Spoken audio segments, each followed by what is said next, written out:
Silencio en la sala.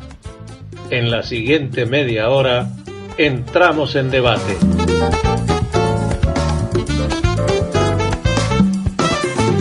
Hoy participan Andrea Camarano y Laura Vega, activista e investigadora sobre la violencia obstétrica, integrante del Grupo por la Humanización del Parto y el Nacimiento e integrante de la Red Uruguaya por la Visibilización y Prevención de la Violencia en Contexto Obstétrico y Perinatal. Muy buenos días a todos y todas en este nuevo espacio de Género y Derechos Humanos de la Red de la Radio. Un gusto estar junto a Luca y Luis aquí en este estudio tan bonito de Radio Camacuá. Vamos a estar conversando en unos minutos junto a Laura Vega. Esto es porque hace unos días la Red Uruguaya por la Visibilización y Prevención de la Violencia en Contexto Obstétrico y Perinatal manifestó su preocupación por dos casos recientes en los que desde los servicios de salud de ACE de Montevideo y del interior se ha solicitado la intervención de la justicia ordenando un traslado compulsivo de recién nacidos sanos con la policía. En ninguno de los casos se presentó situación de riesgo de vida para los recién nacidos, ni se requirió internación posterior, desconociendo los derechos de la familia. Un comunicado firmado justamente por la red, que está integrada por muchas organizaciones que también vamos a conocer un poco más de qué se trata. Algunas de ellas organizaciones son Nacer Mejor, Nacer y Ser, Libertad Sanitaria, Embarazo Consciente, Grupo por la Humanización del Parto y el Nacimiento, y la Intersocial Feminista, y también apoya este comunicado Mujer y Salud Uruguay. Y para conocer más, estamos en comunicación con Laura Vega. Muy buenos días, Laura. Muy buenos días, Andrea, muchísimas gracias por el espacio, una alegría estar en contacto. Igualmente, ya estuvimos en el otro programa ya charlando sobre estos temas también, y por eso es bien importante, una vez nos llegó este comunicado, poder conocer un poco más de cuándo sucedieron estos casos, cómo fueron, qué fue lo que sucedió para que la gente conozca. Bien, perfecto. No sé si querés que ya empiece a contar un poquito qué fue lo que pasó. Sí, para poner en contexto, porque yo mencionaba que son dos casos, uno en el interior, dentro de Montevideo, dentro de ACE, pero es bien importante conocer este contexto de qué se trató. Bien, son dos casos que sucedieron recientemente, uno a fines de julio y otro en agosto, donde lo que sucede y lo que motiva nuestra denuncia es que hay por parte de una institución de salud, como vos decías, en este caso son dos instituciones de ACE, un pedido a la justicia de que traslade compulsivamente a recién nacidos sanos. Y hablamos de recién nacidos porque en realidad en uno de los casos el pedido de traslado es solo para el neonato, sin considerar la importancia de no separarlo de su madre. Nos preocupa muchísimo porque son dos casos en los que, como dice el comunicado, en ninguno había un riesgo para el recién nacido, tan así que son trasladados a un centro asistencial donde son vistos por pediatra, y el pediatra que los ve evalúa que no hace falta que ese bebé quede internado. Entonces nos preocupa muchísimo que esta práctica, que es una potestad que se tiene desde el Estado, de traslado compulsivo, pero es en casos extremos en los que realmente haya un riesgo de vida. Bien. Estos casos, además, los dos se dan en un contexto de parto en casa. Que creo que es súper importante hacer también esta puntualización. En nuestro país existen partos institucionalizados que son atendidos en instituciones de salud, y hay otros partos que también existen, que son partos en casa, son partos planificados en domicilio. Viene sucediendo de manera sistemática un maltrato hacia las familias que resuelven tener partos en casa, ya sea asistidos con parteras, o otra cosa que está sucediendo en nuestro país es que se están dando casos que son sin asistencia profesional. Se ha resucitado, por decirlo de alguna manera, o se ha vuelto a instalar la figura de la comadrona, que en otros países de América con un legado indígena más fuerte es la partera empírica, que es una mujer que tiene los saberes y atiende partos, y en nuestro país esa figura también ha vuelto a renacer. ¿Por qué vuelve a renacer esta figura? Bueno, porque hay familias que no están encontrando dentro de los sistemas de salud una atención o un respeto hacia sus creencias y decisiones. Y esto se suma también a que el Estado uruguayo viene realizando una omisión de asistencia a lo que son los partos en las localidades del interior desde el año 2012, en el que se decide retirar la atención a los partos en el primer nivel de salud y se establece que solo puede atenderse un parto en un lugar donde haya bloque quirúrgico. Bien. Esto nos deja con prácticamente todas las localidades del interior que no son capital desatendidas y provoca un caos de traslado. Y digo un caos de traslados porque lo que sucede es que se resuelve también trasladar de forma compulsiva a las embarazadas a parir a las maternidades departamentales, siempre y cuando en la maternidad departamental exista un equipo completo, porque hay un desmantelamiento de las maternidades. Entonces hay maternidades que solo funcionan 2 veces a la semana en algunas capitales departamentales. Lo venimos denunciando hace años, que eso pone en riesgo de vida a las gestantes y a sus bebés, porque a veces sucede que el parto termina desencadenándose en una ambulancia, que todos sabemos que no es el lugar ideal para asistir a un parto. Bien, tú desde el interior, que estás así en Minas, le contamos a los oyentes, tenés claro estos casos particulares y las mayores dificultades que tienen los servicios de salud en el interior, como mencionabas particularmente. Uno de estos casos se dio en uno de los departamentos. Sí, uno de los casos es en uno de los departamentos del interior y sí, es gravísima esta situación. De hecho, lo que termina ocurriendo es que las mujeres intentan pasarse de ACE a las mutualistas, porque las mutualistas sí te garantizan que por lo menos puedas tener un parto en tu departamento. Claro. ¿Y por qué se da este traslado compulsivo? ¿Cuál es la razón por la cual la justicia determina que vayan a buscar a ese recién nacido con sus familias en un patrullero, que eso es lo que más alarma? Sí, eso realmente nos preocupa muchísimo. Hay uno de los casos en los que se fue a buscar a la beba a altas horas de la noche.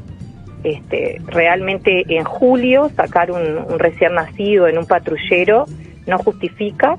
Desde la institución de salud se toma conocimiento de que había sucedido este parto y bueno, supuestamente, ¿no?, teniendo preocupación por la salud de ese bebé, en vez de intentar una comunicación con la familia o facilitar, porque acá lo que preocupa también es lo punitivo, o sea, hay como un castigo hacia la familia, porque si hay una preocupación real por ese bebé o por esa madre puérpera, bueno, uno debería intentar que voluntariamente la familia se acerque a la institución de salud, porque imagínate que si a mí me llevan obligada a una institución en la que yo ya elegí no dar a luz, el vínculo va a ser muy difícil que se pueda recomponer. Entonces, por ejemplo, acá en Minas hay un caso en el que hubo un parto en un domicilio y se demoró en llevar al bebé a control y desde la institución, que no era ACE, era una institución privada, se facilitó que un pediatra fuera a domicilio a valorar al bebé.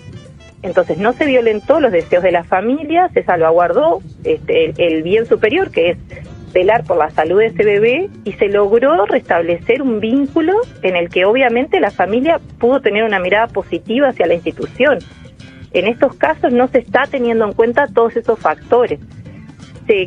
Lo que se pretendía era, en el primer caso, valorar al bebé para estar seguros de que estaba en buenas condiciones de salud, y en el segundo caso lo que ocurre es que hay un problema con el peso del bebé. Entonces los papás habían resuelto retirarse de la institución sin alta médica, que eso está garantizado en nuestra legislación. O sea, dentro de lo que es el consentimiento informado, yo puedo decidir no estar más en una institución de salud. Eso no es una falta grave, eso no es punible de sufrir una sanción, está dentro de mis derechos como usuario de un sistema de salud. Eso también es bien importante. Hay un cambio en el paradigma de atención a la salud, donde se pasa de una mirada en la que se hablaba de pacientes a actualmente hablar de usuarios. Somos todos usuarios de un sistema de salud y tenemos derecho a decidir cuáles son las prácticas que queremos aceptar sobre nuestro cuerpo, o en este caso sobre nuestros bebés, que los representantes legales son los padres. Entonces, en este segundo caso había una pequeña variación en lo que se estimaba que debía subir de peso el bebé, y bueno, y la familia entendió que para poder establecer una lactancia exitosa, estando internados hacía muchos días, no estaban cómodos y preferían irse a su casa, donde entendían que sin el estrés de estar institucionalizados iban a poder subir de peso el bebé mucho antes. Y bueno, se da esta orden de traslado también, que esta familia la verdad que pasó muy mal, porque fueron primero trasladados a un centro asistencial donde no había pediatra, y después tuvieron que trasladarse al Pereira Rosell. Y bueno, y la pediatra que los atiende estima que no había razón para que esa beba quedara internada, o sea, no había justificación, la baja de peso no había sido tanta, y también hay pediatras que tienen una mirada muy clara, que es que un centro de salud donde hay muchos gérmenes, además estamos en un contexto de pandemia, no es el mejor lugar para un recién nacido sano. Bien. Y en este tipo de casos, cuando se presentan así estas cuestiones con los niños, ¿hay algún protocolo? ¿Va quizás algún pediatra a la casa? Cuando realmente se necesita otro tipo de asistencia, no ir con la intervención de la justicia. ¿Cómo se da en este tipo de casos si los recién nacidos presentan algún problema? Que no es el caso que habían nacido sanos. Ese es todo un tema. Han habido casos de partos en casa en los que se requiere después una asistencia y se ha llegado a la omisión de asistencia. O sea, acá en Minas hay un caso en el que la mamá fue con su bebé recién nacido a la institución de salud porque estaba teniendo complicaciones con la lactancia, y como era un sábado le negaron asistencia. Le dijeron que de ninguna manera le van a atender un sábado a la tarde, y bueno, y esa mamá quedó con su bebé en brazos sin recibir asistencia, por suerte, porque la solidaridad siempre es más fuerte. Se tejió una red en la que una partera estuvo disponible para asesorar a esa mamá, acompañarla, establecer una lactancia exitosa, pero no hay un protocolo, y eso es súper preocupante, porque cuando estas familias intentan revincularse a los sistemas de salud, se ejerce sobre ellos violencia en contexto obstétrico y perinatal, por supuesto, y violencia institucional, donde desde las instituciones se busca aplicar todo el peso. O sea, realmente esas familias terminan pasando muy mal por haber optado conscientemente no tener un parto en una institución. Es urgente que se protocolice para que los equipos de salud entiendan que esas familias no están incurriendo en nada ilegal o en nada incorrecto. Poder restablecer los vínculos. Yo creo que acá a veces se pierde de vista que a todos lo que más nos preocupa, que es lo que es el bienestar del recién nacido, y bueno, y de la mamá también. Entonces creo que a veces en esto de los celos profesionales se caen actitudes. Y digo celos profesionales, pero estoy hablando desde que las familias que eligen un parto en casa son maltratadas cuando llegan a la institución de salud, desde el personal de enfermería hasta toda la jerarquía médica, ¿no? No hay distinción en estos casos. Y realmente es preocupante, porque hay casos que llegan a ser traumatizantes, porque realmente se maltrata a un grado extremo cuando no hay necesidad. O sea, cuando lo que se debería y lo que garantiza la legislación uruguaya es el respeto por las creencias y decisiones de la familia. Ustedes también en el comunicado de la red citan el cumplimiento de los artículos 11 y 24 de la ley 18.335 que mencionábamos al principio sobre los derechos y obligaciones de pacientes y usuarios de servicios de salud. Contanos sobre estos artículos y por qué están configurando un retroceso sobre los derechos de las mujeres y de las familias en su conjunto. Claro, el artículo 11 de la ley 18.335 lo que establece es que todo procedimiento de atención médica será acordado entre el paciente o su representante luego de recibir información adecuada, suficiente y continua de los profesionales, ¿verdad? Y que se requiere el consentimiento informado de los pacientes. Esta es nuestra legislación, esta ley está vigente, entonces nadie puede arrogarse el derecho de pasar por sobre ella. El artículo 24 establece, si el paciente abandonara el centro asistencial sin el alta médica correspondiente, esa decisión debe consignarse en su historia clínica como alta contra voluntad médica. Esto existe, o sea, está contemplado por ley. Entonces, si no hay un riesgo a abusar de un traslado compulsivo, es un avance sobre los cuerpos. ¿Por qué es un avance sobre los cuerpos y por qué lo entendemos así? Porque se violenta la autonomía, se ejerce un poder desmedido cuando no hay un riesgo. No estamos hablando de que ninguno de los bebés presentara patologías, de que ninguno de los bebés requiriera internación posterior. Entonces, ¿para qué vamos a activar el uso de la fuerza policial hacia una familia? Imagínense, además, ¿no? Estás en tu casa con tu bebé recién nacido y llega un patrullero a exigirte que tenés que trasladarte, ¿está? Y en uno de los casos, inclusive, a decirte que van a trasladar a tu bebé sin tu presencia. Realmente es un hecho de violencia que no justifica de ninguna manera y que además está violentando la legislación, porque si no hay un riesgo y es una decisión tomada, no tiene por qué existir esta intervención. Y hablamos de retroceso porque nos preocupa que el Estado empiece a tomar un rol que no corresponde, que es o sea, como de aplicar la fuerza máxima o la ley de una manera que no, cuando no hay razón para que así sea. Cuando el Estado debe velar por la salud de niños, niñas y adolescentes porque hay una omisión por parte de las familias o hay negligencia, por supuesto que entendemos que está bien, pero en estos casos no existía.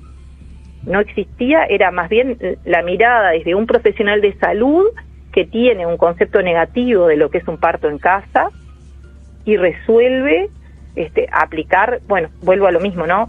Como un recurso que debería cuidarse para cuando realmente es necesario. Bien, clarísimo, Laura, sobre esta denuncia y lo que pasó, que realmente es lamentable.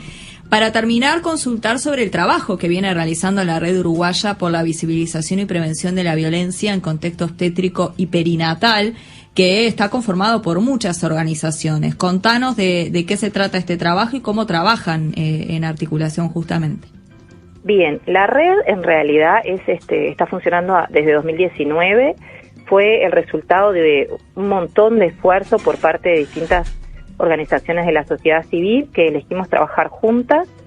La verdad es que ha sido una experiencia muy positiva. En este momento hay presencia en distintos lugares de Uruguay y eso nos ha permitido tejer una red realmente, claro, donde todo lo que fue el contexto de pandemia, que hubo una desregulación de lo que eran los controles, por ejemplo, a los embarazos, a nosotras nos llegan a través de las páginas que manejamos las distintas asociaciones, consultas constantemente. Entonces, bueno, llegaba un caso, por ejemplo, de una mujer de Minas que estaba consultando porque no estaba pudiendo acceder a un control y se pudo articular desde la red y desde el trabajo solidario de un montón de parteras distribuidas por todo el Uruguay, parteras, ginecólogos, doulas, psicólogas, poder brindar una respuesta a eso. Estos casos, estas denuncias por los traslados compulsivos llegaron a la red también. Y bueno, se está trabajando también desde lo legal con el equipo de Nacer y Ser, que ha hecho un trabajo impresionante en lo que tiene que ver con la defensa de los derechos en salud sexual y reproductiva desde lo legal. Ellas trabajan con abogadas que realmente se han puesto al hombro este tema y han logrado que desde la Institución Nacional de Derechos Humanos se atiendan los reclamos. Y bueno, venimos trabajando justamente para poner sobre el tapete lo que es la violencia obstétrica. Seguimos cada una desde nuestro lugar también abogando por lo que es el derecho a un parto humanizado y respetado. Y elegimos aliarnos justamente porque entendemos que juntas es más fácil, claro, y que juntas vamos a llegar más lejos, y que además cada grupo tiene como una particularidad diferente, y eso en conjunto nos potencia y nos ayuda. Y también porque a veces pasa que hay tragos muy amargos que nos tocan tomar a los que trabajamos en esto, porque pasan situaciones que a veces son realmente dolorosas, y bueno, y el poder estar en red también ha sido enriquecedor para sostenernos a los que estamos atrás de las páginas, ¿no? Que nosotras siempre decimos, atrás de una página o atrás de un nombre hay gente que está sosteniendo ese trabajo, muchas veces de forma honoraria, y bueno, y esa gente también precisa ser sostenida y cuidada para poder seguir ahí en la defensa de los derechos. Bien. Por último, ya lo hemos conversado muchas veces y de hecho una de las preguntas que sale a la luz es la violencia en contexto obstétrico y perinatal. ¿De qué hablamos cuando nos referimos a la violencia en contexto obstétrico y perinatal para terminar la entrevista? Bien, la violencia en contexto obstétrico y perinatal es cuando se busca a través de actos, palabras, sugerencias, violentar el derecho a decidir de una familia. Es cuando se avanza sobre el derecho a decidir y tiene muy distintas manifestaciones. Está desde el terrorismo de la palabra, como le llamamos nosotras, que es cuando vos entrás a una institución de salud y tenés decisiones ya tomadas, porque pasa que a veces cuando llegás a una institución se olvidan de que ese embarazo tuvo 9 meses previos, en el mejor de los casos, o ponele que sea un prematuro, pero hubo un embarazo previo a ese parto y esa familia ya soñó, ya planificó, ya eligió qué era lo que quería para ese parto.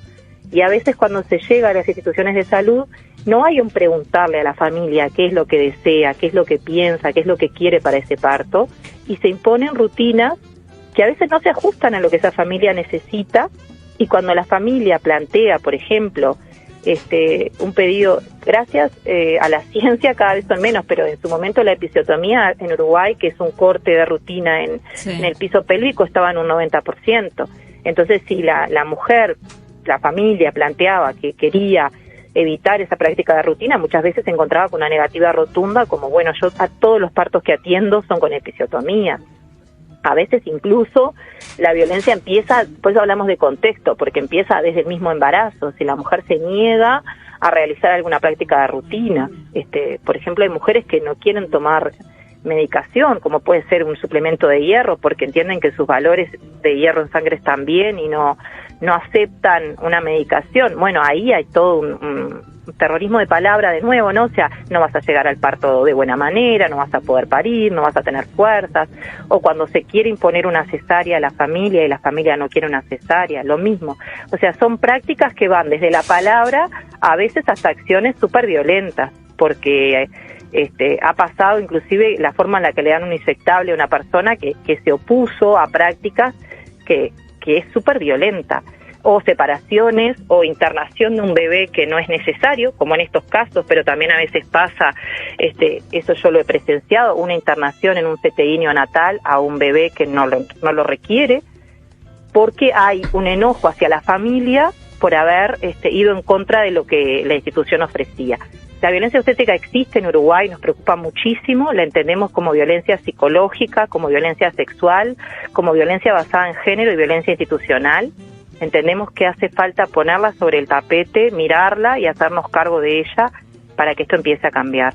Bien, vamos a seguir conversando sobre este tema. Quedó clarísimo, Laura, y siempre es un gusto conversar contigo. Bueno, muchísimas gracias por el espacio. Seguiremos en contacto. Conversamos con Laura Vega, activista e investigadora sobre violencia obstétrica, integrante del Grupo por la Humanización del Parto y el Nacimiento y de la Red Uruguaya por la Visibilización y Prevención de la Violencia en Contexto Obstétrico y Perinatal. Y yo me reencuentro el próximo miércoles a las 9 de la mañana, seguramente conversando sobre la Marcha de la Diversidad. Que tengan buena jornada.